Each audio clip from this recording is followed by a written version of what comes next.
Hello everyone. Today we are going to discuss about the plant tissues. तो plant tissues जो होते हैं वो दो तरीके के होते हैं, मेरिस्टेमेटिक टिश्यूज़ और परमानेंट टिश्यूज़। सबसे पहले हम देखते हैं मेरिस्टेमेटिक टिश्यूज़। मेरिस्टेमेटिक टिश्यूज़ का मतलब होता है जो कि प्लांट की ग्रोथ में हेल्प करते हैं एंड उनके अंदर क्या होता है, माइटोसिस होता है। प्लांट की किस में हेल्प करेंगे, ग्रोथ में हेल्प करेंगे। अब यहाँ पर जो मेरिस्टम है वो भी आपका दो टाइप का होता है, प्राइमरी मेरिस्टम और सेकेंडरी मेरिस्टम। प्राइमरी मेरिस्टम का मतलब होता है जो कि बिगिनिंग से प्रेजेंट होता है, शुरुआत से प्लांट के अंदर प्रेजेंट होता है, और सेकेंडरी मेरिस्टम जो होता है वो बाद में बनता है। It is formed later on from the permanent tissues. So जो आपका प्राइमरी मेरिस्टम होता है वो आपकी प्लांट की लेंथ की ग्रोथ में हेल्प करेगा। तो सपोज़ ये आपका प्लांट है, तो इसकी लेंथ में इंक्रीज़ करने के लिए जो रिस्पॉन्सिबल होता है वो होता है प्राइमरी मेरिस्टम। और अगर उसकी गर्थ आपको बढ़ानी है, यानी कि उसकी चौड़ाई बढ़ाने के लिए, ये प्लांट है, इसकी चौड़ाई बढ़ाने के लिए जो हमें चाहिए वो क्या चाहिए, सेकेंडरी मेरिस्टम्स। सो जो आपके प्राइमरी मेरिस्टम्स होते हैं वो 3 कैटेगरीज़ में डिवाइड करे हुए हैं, shoot and root apical meristem, axillary bud meristem, intercalary meristem. और जो आपकी सेकेंडरी मेरिस्टम्स है उसमें क्या आता है, कॉर्क कैम्बियम और वस्कुलर कैम्बियम। सो जो आपका मेरिस्टम होता है, मेरिस्टम वो पार्ट होता है जो कि हमेशा डिवाइड करता रहता है। तो जैसे अगर आपको ऐसे बोला जाता है, जैसे हम प्लांट टिश्यू कल्चर्स में क्या करते हैं कि जो वायरस इन्फेक्टेड प्लांट है उसे आपको नॉन इन्फेक्टेड प्लांट की अगर ग्रोथ करानी है तो हम उसका मेरिस्टम पार्ट लेते हैं, क्यों जो मेरिस्टम पार्ट होता है वो हमेशा डिवाइड करता रहता है, it is always dividing. Okay, so now let us discuss about the permanent tissues. तो अभी हमने देखा कि जो मेरिस्टेमेटिक टिश्यूज़ होते हैं वो आपके दो तरीके के होते हैं, primary meristem and secondary meristem. अब जो परमानेंट टिश्यूज़ होते हैं, परमानेंट टिश्यूज़ क्या होते हैं, ये भी फर्दर 2 कैटेगरीज़ में डिवाइडेड है, सिंपल परमानेंट टिश्यूज़ और कॉम्प्लेक्स परमानेंट टिश्यूज़। सिंपल का मतलब है कि वो सिर्फ एक ही टाइप के सेल्स से बने हुए होंगे, और कॉम्प्लेक्स का मतलब है कि वो काफ़ी तरीके के, काफ़ी टाइप के सेल्स से मिलके बने होते हैं। जो सिंपल हमारे पास परमानेंट टिश्यूज़ होते हैं उसके अंदर आएगा पैरेन्काइमा, कोलेनकाइमा एंड स्क्लेरेन्काइमा। और जो कॉम्प्लेक्स होता है उसमें हम देखेंगे जाइलम और फ्लोएम। सो जाइलम क्या करता है, वाटर और मिनरल के एब्जॉर्प्शन में हेल्प करता है। ओके, सो जाइलम की जो मूवमेंट होती है, जाइलम क्या करता है, वाटर के ट्रांसपोर्ट में हेल्प करता है, और इसका जो डायरेक्शन होता है फ्लो का वो यूनी डायरेक्शनल होता है। और जो फ्लोएम होता है वो फूड के ट्रांसपोर्ट में हेल्प करता है, और इसका जो ट्रांसपोर्ट होता है दैट इज़ बाई डायरेक्शनल, दोनों ही डायरेक्शंस में होता है। अब हम सिंपल परमानेंट टिश्यूज़ की अगर हम बात करें, सिंपल परमानेंट टिश्यूज़ में सबसे पहला आता है पैरेन्काइमा सेल्स। पैरेन्काइमा सेल्स जो होते हैं वो लिविंग टिश्यूज़ होते हैं, और जो मेजॉरिटी ऑफ प्लांट होता है वो पैरेन्काइमा सेल्स से ही बना हुआ होता है। ये आइसो डायमेट्रिक होते हैं, स्फेरिकल होते हैं, ओवल, राउंड, और ये इनकी शेप है और एलोंगेटेड होते हैं। इनकी जो सेल वॉल होती है काफ़ी ज़्यादा थिन होती है, that is the primary cell wall. किससे बनी हुई होती है, सेलुलोज से बनी हुई होती है। तो अगर आप इनकी सेल्स, ये सेल्स हैं, these are the parenchyma cells, और इनकी जो सेल वॉल है ना वो बहुत ज़्यादा क्या होती है, थिन होती है, और जिसको हम क्या बोलते हैं, प्राइमरी सेल वॉल बोलते हैं। अब इनके बीच में, लाइक ये जैसे हमारे पास सेल्स है ना, तो इसके बीच में ये जो आपको छोटा सा स्पेस दिख रहा है ना, इसको हम बोलते हैं इंटरसेल्युलर स्पेस। जो सेल्स के बीच में स्पेस है, जो वॉइड है, जो होल्स आपको दिख रहा है, उसको हम बोलते हैं इंटरसेल्युलर स्पेस। सो अब ये जो पैरेन्काइमा सेल्स होते हैं इसका फंक्शन क्या होता है कि फोटोसिंथेसिस में हेल्प करते हैं, स्टोरेज और सेक्रीशन में हेल्प करते हैं। एग्जाम्पल है mesophyll cells in the leaf, क्या होते हैं, पैरेन्काइमा सेल्स होते हैं। So the next is collenchyma cells. Collenchyma cells जो होते हैं वो लिविंग टिश्यू ओवल, स्फेरिकल और पॉलीगोनल होते हैं। शेप कैसी होती है इनकी? स्फेरिकल और ओवल। अब ये क्या करते हैं, इनका फंक्शन क्या है कि वो मैकेनिकल स्ट्रेंथ प्रोवाइड करते हैं to the growing part, for example the young stem. तो ये क्या करते हैं, मैकेनिकल स्ट्रेंथ प्रोवाइड करेंगे। अब यहाँ पे क्या होता है कि जो कॉर्नर्स होते हैं, कॉर्नर्स थिक होते हैं क्योंकि वहाँ पर सेलुलोज और हेमी सेलुलोज का डिपोजिशन होता है। सेलुलोज, हेमी सेलुलोज और पेक्टिन का क्या होता है, डिपोजिशन होता है। तो यहाँ पे अगर आप देखेंगे तो ये जो सेल्स हैं, ये जो रेड वाला पार्ट है, जगह जगह पर यहाँ पे क्या है, डिपोजिशन है।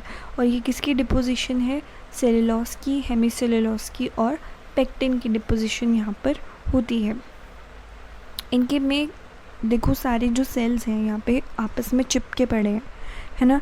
तो इनके बीच में कोई स्पेस नहीं है, कोई इंटरसेलुलर स्पेस यहाँ पर नहीं होता। और कॉर्नर से ही कैसे होते हैं, थिक होते हैं। सो कॉर्नर से थिक होते हैं, क्यों थिक होते हैं? Because of the deposition of the cellulose, hemicellulose and pectin. अब जो नेक्स्ट टाइप का आपके पास आता है सिंपल परमानेंट टिश्यू में, स्क्लेरेनकाइमा सेल्स। स्क्लेरेनकाइमा सेल्स क्या करते हैं, डेड टिश्यूज़ की जो फॉर्मेशन होती है, जो डेड टिश्यूज़ होते हैं उसमें कौन से सेल्स होते हैं, स्क्लेरेनकाइमा टिश्यूज़ होते हैं।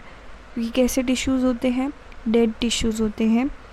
अब ये विदाउट एनी प्रोटोप्लास्ट होता है, इसमें कोई प्रोटोप्लास्ट प्रेजेंट नहीं होता। और ये भी क्या करते हैं, आपको प्लांट को मैकेनिकल स्ट्रेंथ प्रोवाइड करेंगे।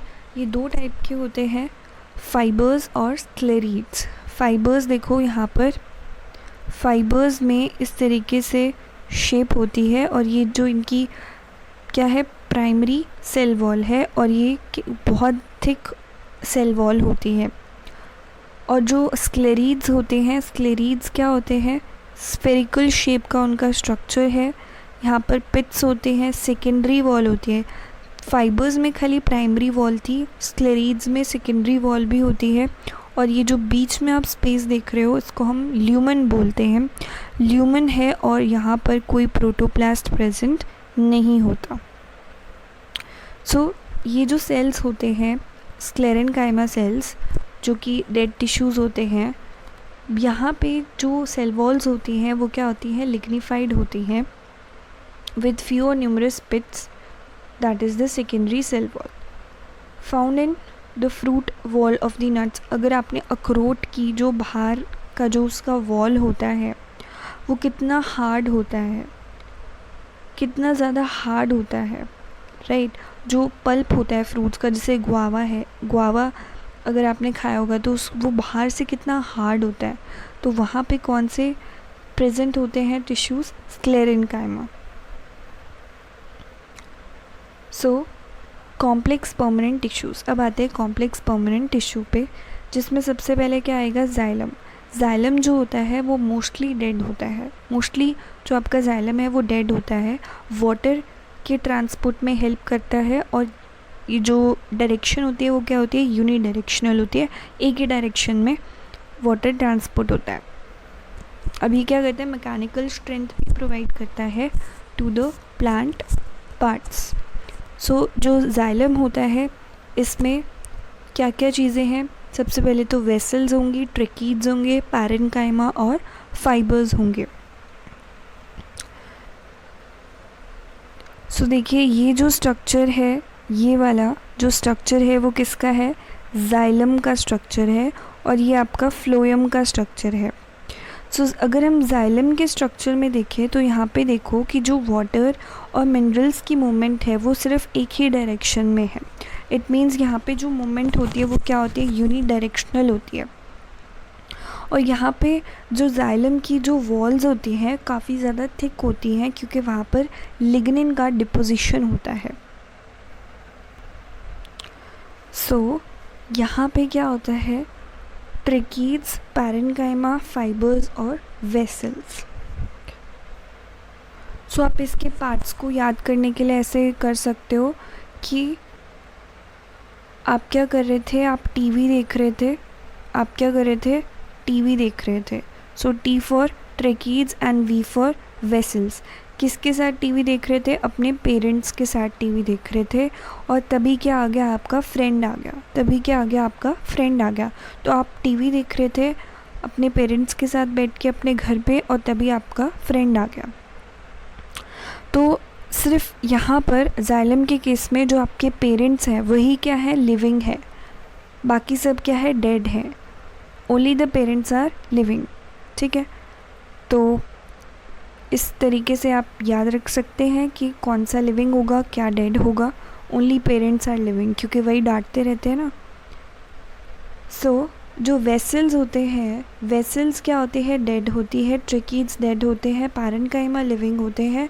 फाइबर्स क्या होते हैं? डेड होते हैं। इसलिए बोला जाता है कि जो जाइलम होता है वो मोस्टली क्या होता है? डेड होता है। वेसल्स जो होते हैं वो जिम्नोस्पर्म्स में एब्सेंट होती है, और they are having broad lumen multicellular. और यहाँ पे अगर आप देखो तो जो जाइलम होता है उसमें छोटे छोटे पिट्स होते हैं, लिग्निफाइड वॉल्स होती हैं, जैसे मैंने अभी आपको डायग्राम दिखाया था। काफ़ी थिक वॉल होती है, लिग्निफाइड वॉल्स होती है, और बीच में क्या होते हैं? छोटे छोटे पिट्स होते हैं। यहाँ पे क्या होते हैं? इसमें छोटे छोटे पिट्स होते हैं जिनके थ्रू पानी और मिनरल्स ऊपर जाता है। ओके, अगर आप ऐसे करके देखो, जाइलम का अगर आप स्ट्रक्चर देखते हो, अगर हम उसको कट करके देखें तो जाइलम के अंदर एक तो है बड़ी बड़ी vessels, these are the big vessels, बड़ी बड़ी वेसल्स, इनको हम ब्लू वालों को क्या बोल रहे हैं? वेसल्स। और आपकी यहाँ पर छोटी वाली वेसल्स भी हैं, छोटी छोटे पाइप्स भी हैं, जिसको हम क्या बोलते हैं? ट्रैकीड्स बोलते हैं। तो अभी हमने क्या डिस्कस कर लिया? वेसल्स। ये वेसल्स के थ्रू पानी कैसे जाता है। फिर है आपका ट्रैकीड्स। ट्रैकीड्स जो होता है मोस्टली डेड होता है। यहाँ पे जो आपका ट्रांसपोर्ट हो रहा होता है वो कैसे होता है कि यहाँ पर ये दो ट्रैकीड्स है जो कि आपस में अटैच्ड है, तो पानी क्या करेगा? एक ट्रैकीड से दूसरे ट्रैकीड में पिट्स के थ्रू मूव करता है। उसके बाद है पैरेन्काइमा। पैरेन्काइमा जो होता है वो रेडियल ट्रांसपोर्ट में हेल्प करता है थिन वॉल ऑफ सेलुलोस, और उसका फंक्शन क्या है? That it stores the starch and the tannins. और जो फाइबर्स होते हैं जो कि मोस्टली डेड होते हैं, दे आर टाइटली थिकन्ड होते हैं वो, और यहाँ पे सेपरेट भी हो सकते हैं, असेपरेट भी हो सकते हैं। This was about the xylem. Xylem में मूवमेंट कैसा होता है? Unidirectional. अब है फ्लोएम। फ्लोएम जो होता है जिम्नोस्पर्म्स में क्या होता है कि जिम्नोस्पर्म्स में सीव सेल्स होते हैं, और मोस्टली क्या होता है? लिविंग होता है फ्लोएम। जाइलम आपने देखा था कि जाइलम जो था वो मोस्टली डेड था, और जो फ्लोएम है वो मोस्टली लिविंग होता है। कैसे होता है वो अभी हम देख लेते हैं। यहाँ पे आप जो सेकेंड डायग्राम देख रहे हो वो क्या है? फ्लोएम का डायग्राम है। यहाँ पे जो मूवमेंट होती है वो बाई डायरेक्शनल होती है, यानी कि ऊपर भी जा सकता है और नीचे भी आ सकता है। तो फूड और वाटर का जो ट्रांसपोर्ट होता है फ्लोएम के थ्रू वो बाई डायरेक्शनल होता है, ऊपर की तरफ भी हो सकता है ट्रांसपोर्ट और नीचे की तरफ भी हो सकता है। This is the structure of the phloem. Phloem में क्या होता है? इस तरीके से आपकी सीव ट्यूब्स होती हैं। These are your sieve tubes. Okay, अब यहाँ पर सीव ट्यूब्स का जो पोर्स है, यहाँ पर जो सीव ट्यूब्स में छोटे छोटे आपको होल्स दिख रहे हैं वो क्या है? सीव ट्यूब के पोर्स हैं। एंड यहाँ पर दो सीव ट्यूब्स के बीच में क्या है? कंपेनियन सेल है। This is the companion cell. Okay, companion cell के पास क्या होता है? न्यूक्लियस होता है। सीव ट्यूब्स के पास न्यूक्लियस नहीं होता है। अब सीव ट्यूब्स और कंपेनियन सेल्स को जोड़ने वाली जो आप ब्लू लाइंस देख रहे हो, इसको हम बोलते हैं पिटफील्ड्स। इनको हम क्या बोलते हैं? पिटफील्ड्स बोलते हैं। और साइड में आपके पास क्या है? Phloem parenchyma. This is the phloem parenchyma. तो अब ज़रा फंक्शन देख लेते हैं। तो जो सीव ट्यूब्स होते हैं, सीव ट्यूब्स क्या होती है? लिविंग होती है, विदाउट न्यूक्लियस होता है। It has the protoplasm. यहाँ पे देखो, it has the protoplasm and function क्या है, उसका जो फंक्शन होता है वो कौन कंट्रोल करता है, कंपेनियन सेल का न्यूक्लियस कंट्रोल करता है, क्योंकि इसके पास खुद का न्यूक्लियस नहीं होता, इट इज़ विदाउट न्यूक्लियस। तो इसकी जो एक्टिविटी है, जो इसका फंक्शन है, वो कौन कंट्रोल करेगा, न्यूक्लियस, ये कंपेनियन सेल का न्यूक्लियस कंट्रोल करेगा। अब ये कैसे कनेक्टेड होते हैं कंपेनियन सेल से, पिटफिल्स से, ओके, पिटफिल्स के हेल्प से।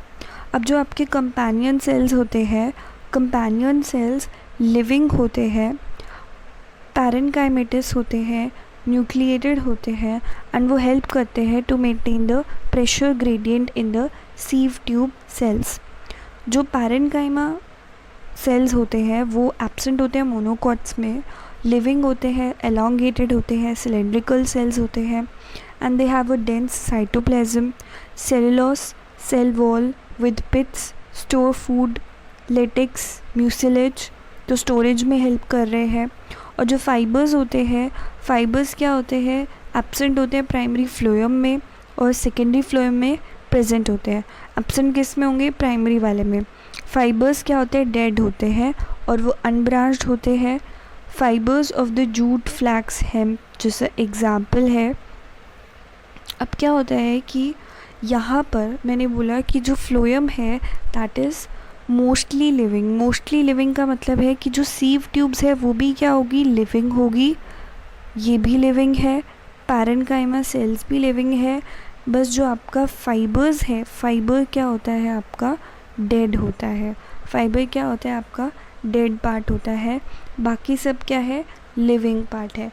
तो फ्लोएम को हम भी क्या बोलेंगे कि it is mostly living. Just have a look on the differences of the xylem and phloem। अब आपने xylem और phloem के बारे में पढ़ा, अब हम देखेंगे कि xylem और phloem में differences क्या क्या है। तो जो xylem होता है, xylem एक ऐसा वस्कुलर टिश्यू है प्लांट्स के अंदर जो कि वाटर और मिनरल के ट्रांसपोर्ट कराता है, और जो phloem होता है वो किसका ट्रांसपोर्ट कराएगा, फूड का। सो xylem जो होता है it generally found deep inside a plant, और जो फ्लोएम होता है that is found towards the outer side of the plants. जो xylem होता है यहाँ पर मोस्टली क्या होता है, ये डेड होता है, और जो फ्लोएम होता है वो मोस्टली क्या होता है, लिविंग होता है। अब जो xylem होता है वहाँ पे जो ट्रांसपोर्टेशन होता है वो यूनी डायरेक्शनल होता है, यानी कि सिर्फ एक डायरेक्शन में होता है, और जो फ्लोएम होता है वहाँ पे जो ट्रांसपोर्ट होता है वो बाई डायरेक्शनल होता है।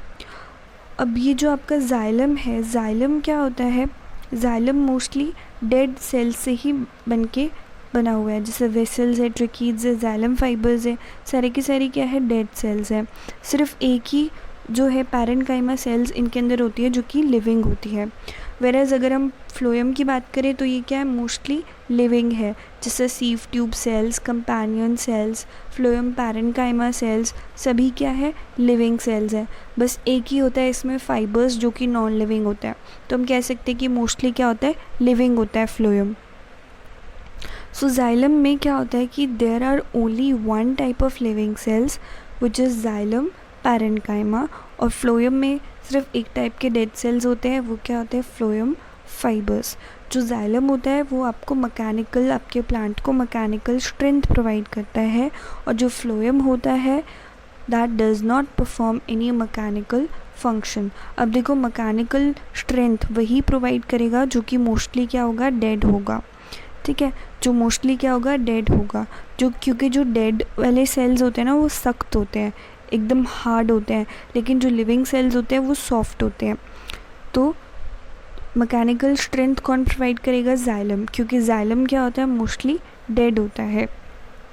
जो xylem होता है that is responsible for replacing the total amount of water lost through the transpiration, और जो फ्लोएम होता है वो किसके लिए रिस्पॉन्सिबल होता है, for the transporting the proteins and mRNA through out the plant body. So this is all for today. If you like the video, do share it with your friends and don't forget to subscribe the channel for more updates. Thank you and have a wonderful day.